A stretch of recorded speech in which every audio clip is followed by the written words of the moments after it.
this is for our next prank. It's the sneezing prank. We are actually not sneezing. We're just spraying water on them.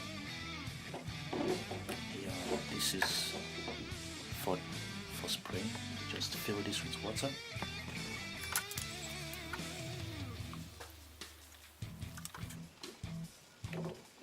Yeah, there you go. We're going to give an example on my housemate Kiza. Oh, nigga, did you just sneeze on me? It's just water, man. Oh. Okay. That was good acting, by the way.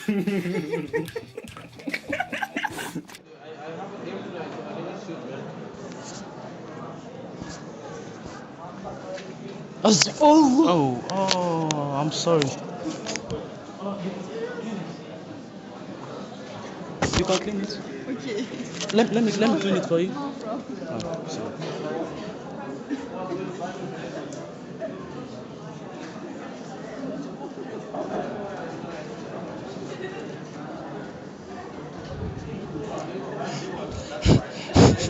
Why are you laughing?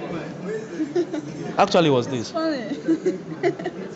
Okay, no. So he wasn't sneezing.